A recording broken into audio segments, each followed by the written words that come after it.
Morning সকলকে। আজকে রান্না হবে বাড়িতে লাল শাক। আমি লাল শাকটা কেটে জলে ভিজিয়ে রেখেছি, এখন ধুয়ে নেব।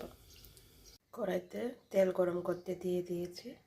গরম হয়ে গেলে রসুন কাঁচা লঙ্কা ওগুলো ফোড়ন দিয়ে দেবো। তেলটা গরম হয়ে আসছে, আমি শুকনো লঙ্কাগুলো ছোটো ছোটো করে কেটে দিয়ে দিয়েছি। এখন রসুন আর কাঁচা লঙ্কাটা দিয়ে দিলাম। রসুন কাঁচা লঙ্কাগুলো হালকা ব্রাউন হয়ে আসছে, এবার আমি লাল শাকগুলো ছেড়ে দেবো।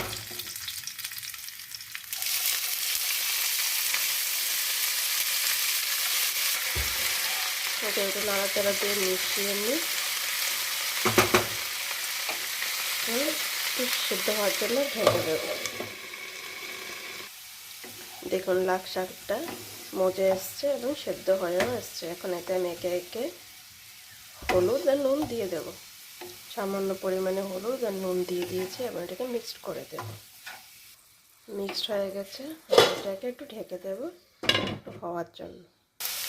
দেখুন শাকটা আমার সেদ্ধ হয়ে গেছে, এখন এটা একটু ভালো ভাজা হয়ে যাবে, তাহলে আমার রেডি লাল শাক ভাজা। দেখুন আমাদের লাল শাক ভাজাটা রেডি হয়ে গেছে।